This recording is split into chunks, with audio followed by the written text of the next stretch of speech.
I like to understand all the different perspectives of the various players at the table. And I like to also think about each one of the different types of engagements that we go into, the initiatives that we go after as something that really does need to be a mutual win-win for everybody. I know that's cliche, but especially for what we do with the portfolio companies and the partners that we have out there, if we're not making sure that those suppliers aren't getting something out of this, they're not going to want to do this, right? This isn't going to provide value for them. So that win-win is always really something that I try to seek out as much as possible.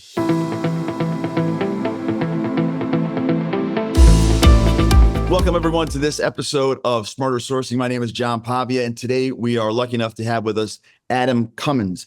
And Adam is the Principal of Portfolio Procurement. I want to make sure I got that title right. Adam, thanks for joining us. And My pleasure. Where are you sitting today? You're down in Vienna? Yeah, I'm in Vienna, Virginia, based in our DC office. That's great. So before we get into the weeds here, why don't you, I think the folks who tune into this would love to hear about your personal journey and how you got to the Carlyle Group.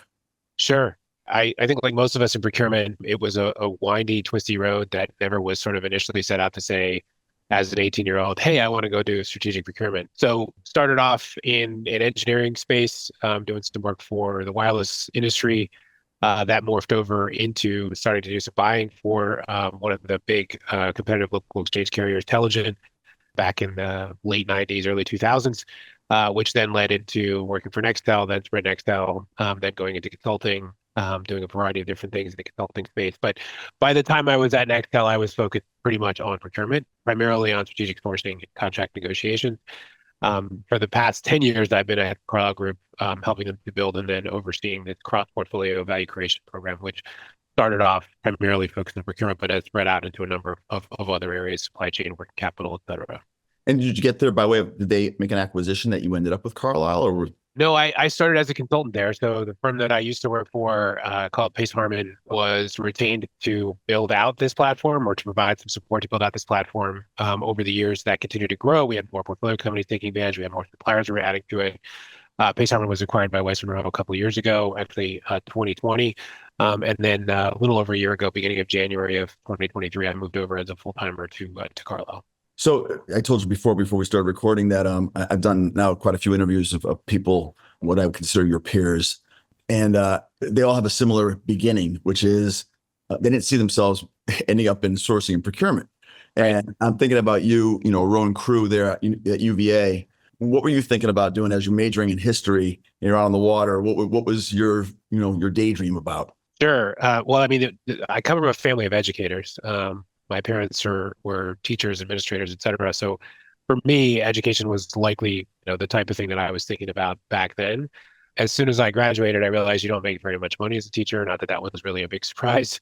And that led me to considering law school. So I spent a year working for a law firm, took the LSATs, really wasn't very happy with all that type of stuff. And the way that I got into the beginnings of this procurement stuff was by moving into that small engineering consulting firm, ostensibly brought on just to help them write manuals for the software that they were creating and then supporting some of the work they were doing in the field, but then being asked to, help them start buying some things.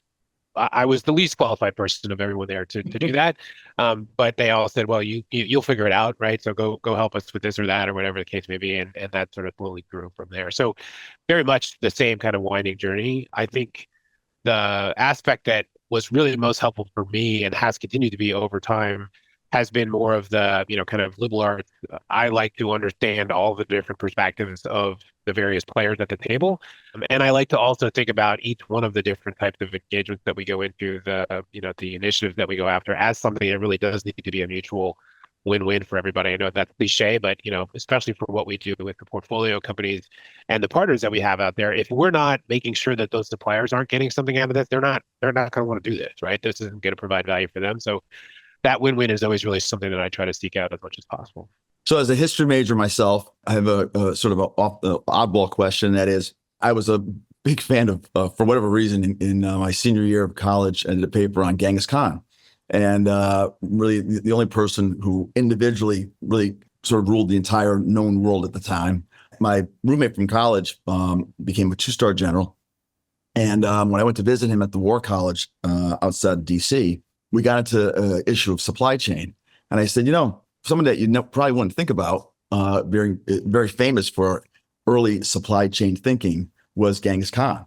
And it's true. And I won't go into the weeds, But it was funny because he turned around on me and says, well, you'd be surprised. We studied Genghis Khan at the War College, and his method of conquering a new land and then making sure that the supply chain was immediately built out to support his troops. So I just any oddball historical figures that come to mind that you sort of had the same experience and said, that guy was thinking about it long before it was ever called supply chain. Well, I would say that the one that I always come back to, because there's a fascinating graphical view of this, is that somebody who wasn't thinking about it the right way was Napoleon, right? So the march into Russia and then the march out of Russia, with his tail between his legs, and really the fact that the hubris that went along with, I'm going to be able to just kind of march in there, take over, and not worry about the fact that I'm going to have disease, privation, all these different types of issues, and not be able to make sure that you don't go any farther than where your supply chain can support.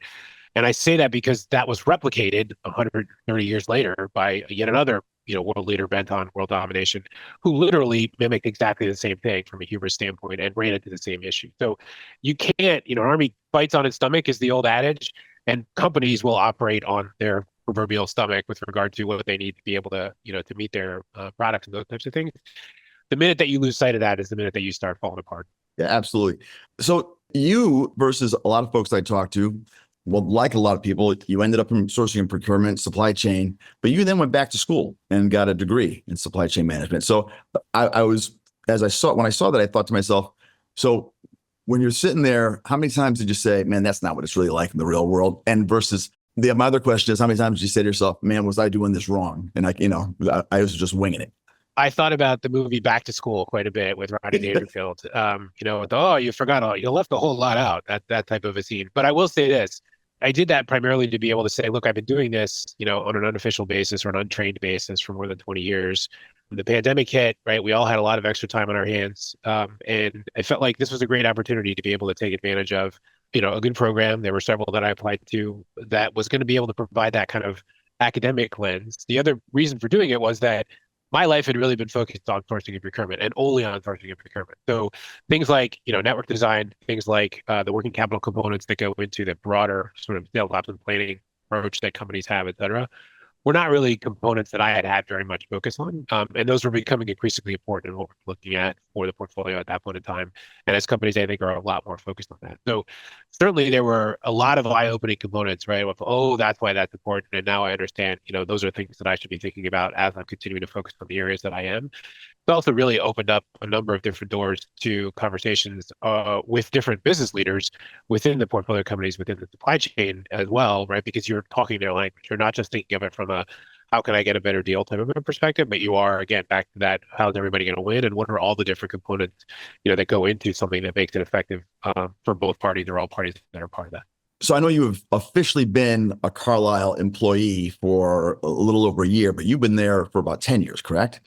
Correct. And so, but the first 9 was as a consultant. The first time was as a consultant, and it was really to be supporting the various different leaders that were trying to sort of carry the mantle forward of value creation from a procurement and supply chain standpoint. So there was initially a partner MD who was sort of tasked with doing this as a science project, and I worked closely with him for the first 7 years.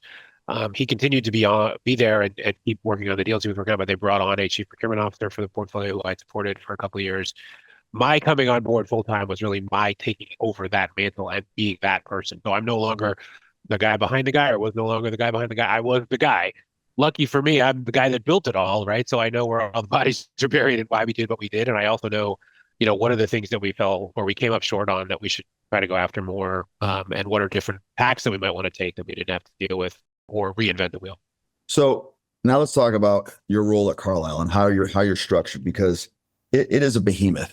Right. It is a behemoth. It's an incredible company. I happen to watch David Rubenstein on Saturday mornings. I'll watch an episode while I'm on an exercise machine. And so, of course, founder of Carlyle. In fact, I'm curious if you see how often you see him, and did you say to him, "I'm doing a podcast, any tips for me?" But seriously, in your role there, how is it structured? Because you have the last I read, 425 billion under management. I don't know how many, a couple of hundred portfolio companies, maybe more. So how do you manage and how do you add value from not just the mothership, but down to your portfolio companies? And you're the first person in a long time to bring up Rubenstein and not ask me for Orioles tickets, by the way. So thanks for that. I'm a Yankee. that explains it. we started this, and this it's helpful to kind of go through the journey a little bit to explain it. But we started it really focused on a subset of the investments. So more specifically, those private equity investments that were really focused on the U.S. buyout family of funds, right? So those are the sort of flagship funds that with what Carlyle was first built upon. We have funds that are that come up and are fundraised out of Europe, out of Japan, out of China, out of India, et cetera. But we were really focused on those companies that were part of this U.S. buyout set of funds, first of all. We continue to try to support that set of companies kind of as our, wake up in the morning and in case we forgot what we were supposed to do, that's our center of gravity, right? That's where we always want to go. However, our funds like to invest in each other, right? And invest in portfolio companies with each other. So there are many scenarios where we may have a portfolio company who's based in the US, but is actually a European fund investment.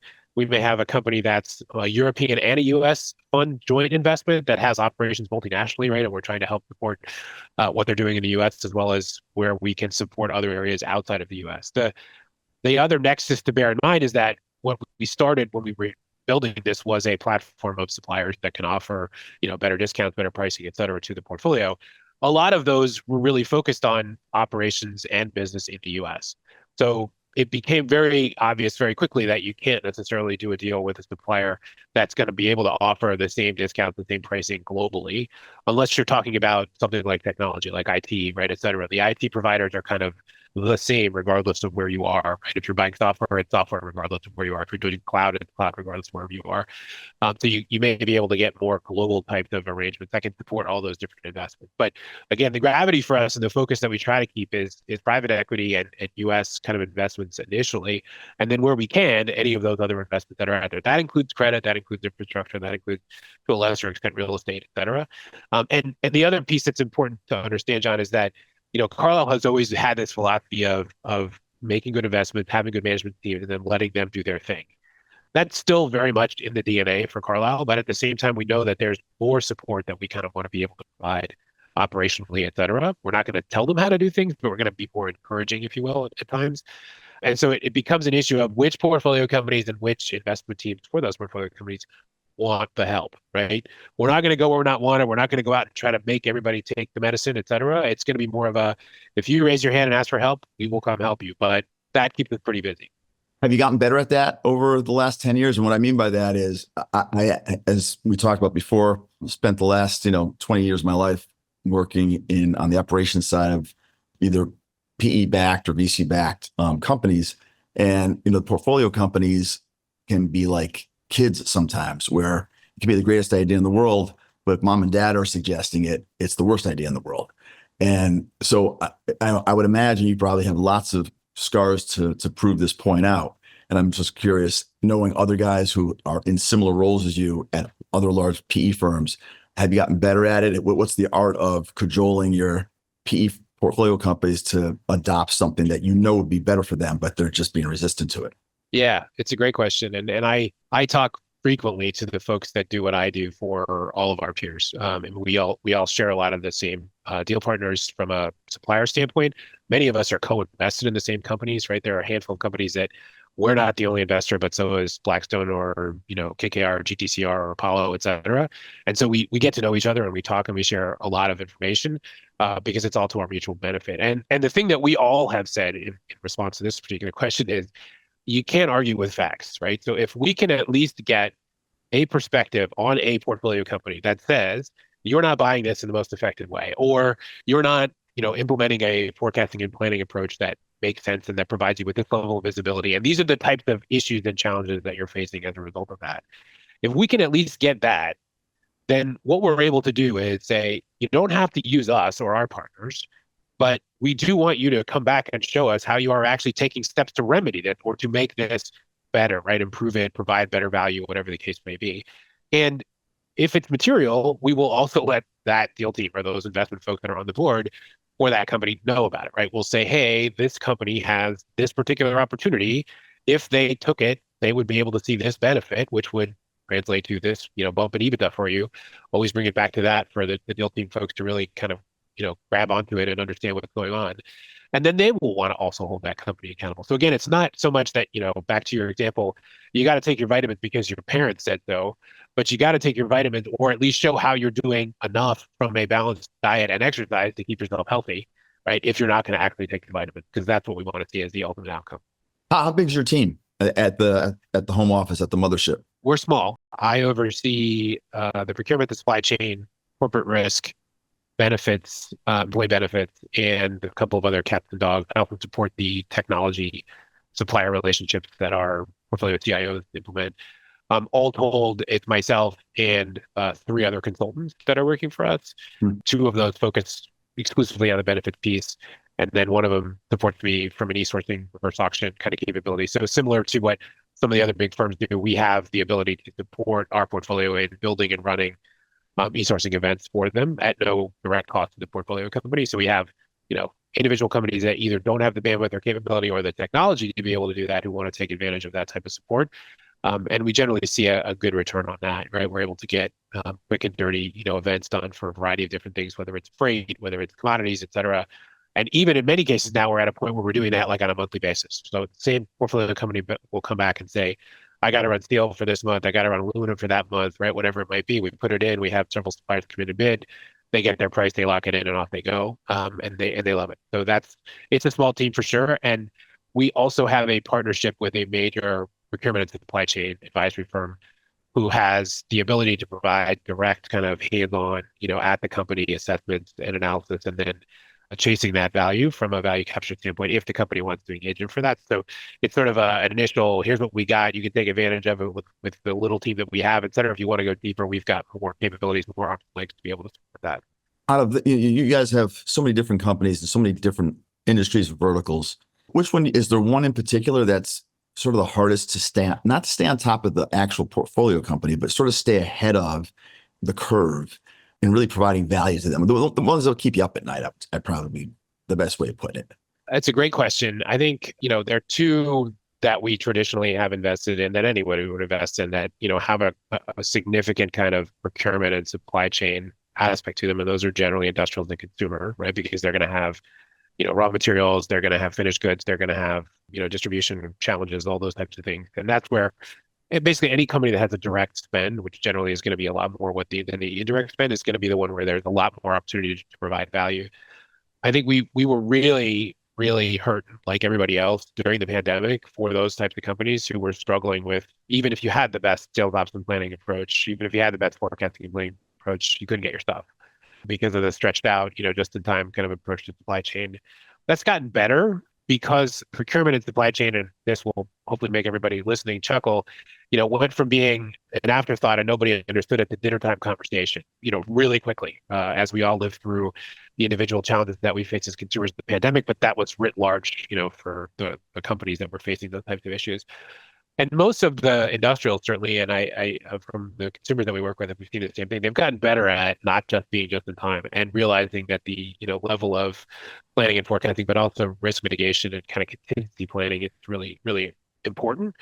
I think what keeps me up at night is more of the the constant push pull which any company is going to face around how do you make the right investments in the right types of capabilities, support, visibility, analysis to know that your supply chain is going to be as effective as possible while not breaking the bank, right? Because you could buy literally everything that's out there and try to insulate yourself from any possible risk, but then you're going to end up with no margin, no profit, because you're going to have spent all your money on all these different ways to be bulletproof.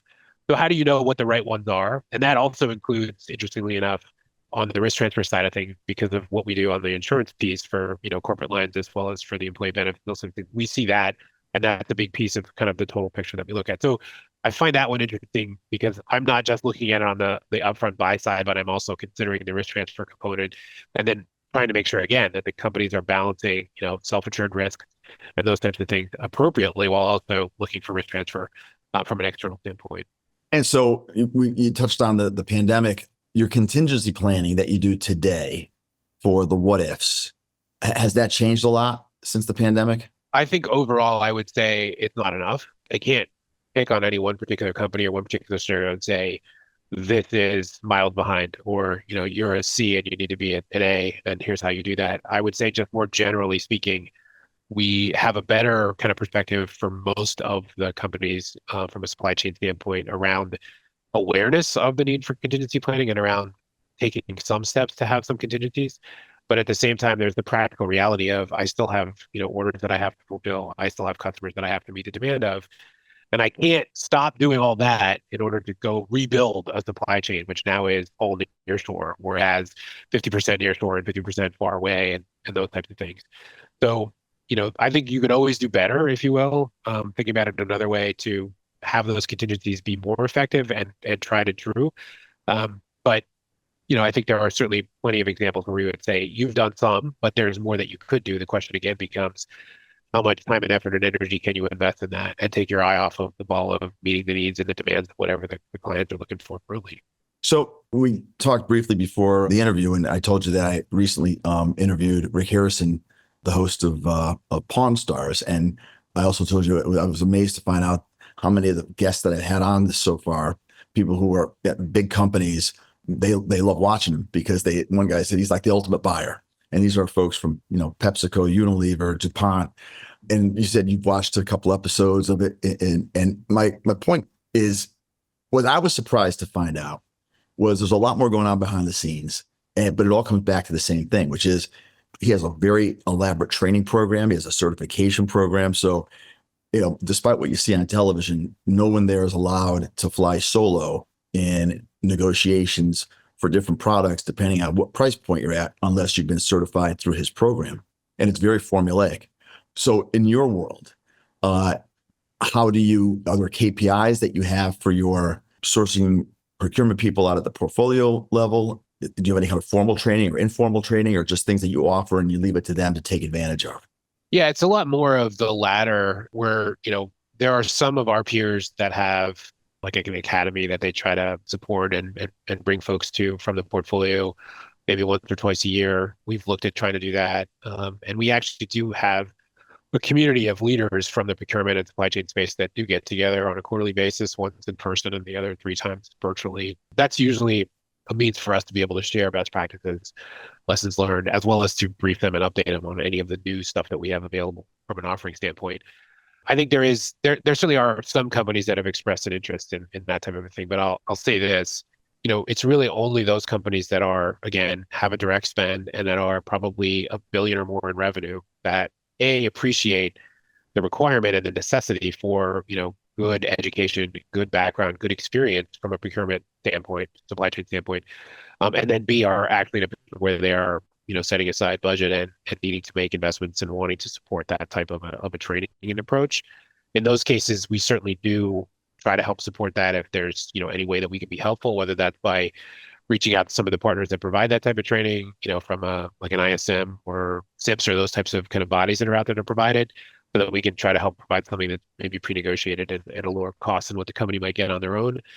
But really, it's a struggle for the mid to small size companies to even get them to understand, the value prop for procurement, and then to understand and really appreciate why you can't just pick me, back to your earlier question, right, 30 years ago, and say, go do it. That's not the way to go about doing it. You really want to bring somebody in who understands the approach, the rationale, who has a kind of a category management perspective at least, right? Who's going to bring a thoughtful approach and who is also not shy about being able to take advantage of, wanting to take advantage of everything that we're offering. So it's been gratifying, though, to say that several portfolio companies in the last year have realized over the process of us showing them everything that we have and, continue to sort of point out the ways that they're leaking value as a result of not taking a programmatic approach to procurement, that they have hired a chief procurement officer, for lack of a better term, and they've asked us to be a part of that process, as well as to support them through their onboarding and make sure that they get up and be successful. So it's slow, but it is starting to happen. I'd love to get, ultimately to your question, to a place where I do have a procurement academy that I can point to folks or point folks to and let them, go off and do that. And that might then also lead to a specific set of KPIs, for the portfolio companies to use to measure effectiveness. But it all comes back to, from an effectiveness standpoint, cost savings, cost avoidance, cash flow impact, right? Those types of things. That's what they're all ultimately measuring when it comes to success. So one of my guests say to me something that I found interesting, because I feel the same way, or I did feel the same way at some point, in that he ended up in his role, and I would consider him a peer of yours, and he did not go the conventional, the more formal route. I think he did go back and get a degree in supply chain management. But he said, now, especially with data and technology, the criteria he has for selecting and looking for new talent to bring into the supply chain team or the sourcing procurement team is it's changed a lot. And he's looking for things that he didn't look for before. And he feels almost like a hypocrite because he had no qualifications to, he considered he was unqualified for the job and was, going off in another direction when that all of a sudden he landed in sourcing, procurement, and supply chain. And I wonder, given your background, if you sometimes, feel the same way because you now have a very more intense rubric of what you're looking for out of your new talent that's going to join your team. So a supply chain and procurement imposter syndrome, it sounds like a little bit. Yeah.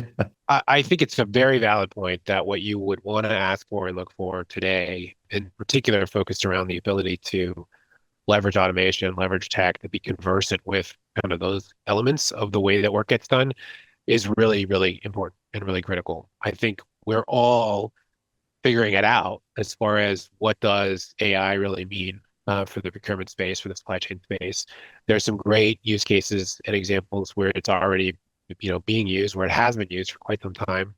And that really was more of a machine learning type of an approach, but that continues to be, part of AI, and that's important. For me, I think the thing that's probably been most important is, I think, a combination of both the formality of, what's important from a supply chain procurement person as far as, understanding how to negotiate and understanding how to develop, perspectives on most desirable, least acceptable outcomes and those types of things, and understanding the workings, inner component of what goes into why a supplier is going to have this particular perspective versus that one, et cetera. But also, again, sort of tying back to how do you stop doing as much of the stuff that you might have previously done on your own and you let technology do that for you. So how do you, use the kind of force multiplier of some of those components of artificial intelligence, machine learning, et cetera, to give you insights that you would normally go out and try to figure out yourself? Or how do you let that distill, and take advantage of the fact that it can distill so much more information, so many more data points to get you to, inputs and information that you could use to make a better informed decision for your stakeholders as you sit down with the suppliers, et cetera. So I'll finish with this. Where do you think then what's the next iteration in sourcing, procurement, supply chain with the advent now of AI? Where do you think it's going to have the biggest impact? I had one gentleman tell me, who'd been CFO of quite a few large companies. He had an interesting response I didn't anticipate. He said the first place he thinks it's going to have the biggest impact is logistics with self-driving trucks, things like that. And I was like, it's not the first thing I would have thought of, and he had a very elaborate reason why he thought that would be the first big impact that we'd see. But it was a surprising answer. And so I'm curious to, what your opinion is, where we're really going to start seeing major impacts on efficiency and whatnot with this new advent of AI. Yeah, I wish he was right, and I wish he was here so we could dive into that. I would say we all hope that that's the case, but the reality of the infrastructure not being ready to be able to catch up to it anytime soon in a way that was going to let it be material impactful, I think is what's going to hold us back from that actually happening on the autonomous truck piece. But it is happening. It is being used, has been used in the freight logistics space for quite a number of years now. Artificial intelligence, as an example, has been used multiple times over by the shipping lanes to be able to, or the steamship lines to be able to figure out, how do I reroute? What do I think about? How do I model what's likely to happen, right, for various routes based upon weather, based upon tide, et cetera. And also consuming a lot of data that's now, literally from a day ago, 2 days ago, a month ago, because of the variety of changes that we're seeing from a weather standpoint, and how that, is really beyond the pale when it comes to once in a 100-year weather event happening every year, right? Those types of things. So that's definitely already happening. For me, I think the thing that has been really useful and informative has been seeing the use cases in two areas. One of them is taking the grunt work out of the kind of analysis assessment of whether it's contract language, whether it's proposals, whether it's doing two-way matches, three-way matches on P&O invoice, et cetera. There's a lot of time that's still spent by people looking at two different documents and comparing side by side, whether that's your legal team, whether it's the folks in your buying organization, et cetera. And this is ripe for that type of thing, right? To be able to, and it has been for quite some time. Again, that's an AI kind of RPA machine learning, use case that we just haven't been adopting as quickly as we really need to. And I think this is actually accelerating that. So that's one. The other area, which is the one that I find more interesting, is the variety of different, again, sort of similar to the freight logistics piece, but the variety of different models and what ifs that you can concoct from a forecasting standpoint, ingesting so much more data, right, around actual demand patterns and those types of things. One of the things that was really cool from the master's program was the demand sensing capabilities that are out there. So a lot of this is in the consumer space, but companies like Zara, et cetera, are literally getting, because they're scanning everything as it goes off the shelf. Every day, every one of the stores is loading all that stuff up and sending it back to the factory. The factory is figuring out, okay, here's what's moving, here's what's not. What do we want to do to be able to react to that? And now I can sense literally a trend, right? That I'm going to need more of this type of bathing suit because that seems to be the hot thing. So let's get more of that out faster, right? That wasn't part of the plan previously. It wasn't part of our this month, this quarter, et cetera. But we're going to make all that stuff change because we're going to react to that and very quickly be able to get more of that product, which is going to be more profitable, et cetera. So I think that's an area where, again, you ingest so much data, which you can't do from a manual standpoint. And then you have these great algorithms which come back and say, look, every time that we've seen this thing before, and these other kind of components all come together, this is what happened. Now you can react to that in a fashion that means that you're that much faster from a supply chain standpoint. It's just really more of a function of, can all of your components keep up with that, right? And be able to meet it. So Zara is definitely a cool company to look at. There are several others that are out there like that do that type of stuff. But that demand sensing aspect is something I think we'll see a lot more of. Hey, by the way, I'm not surprised by your answer. One of our guests that was on recently talked about their company, very large food company, and using AI and data, they forecasted the shortage of eggs and of cocoa about a year prior to when the shortage actually happened. So they planned for it, and they really didn't skip a beat. And they said, even 5 years ago, they wouldn't have been able to do that. So it's amazing. It's very cool. Yeah. So listen, I kept you longer than I promised I would, but it was a great conversation. We really appreciate you spending some time with us. And I hope we reconnect at some point when I'm down in DC and we'll go see an Oriole game with maybe Rubus.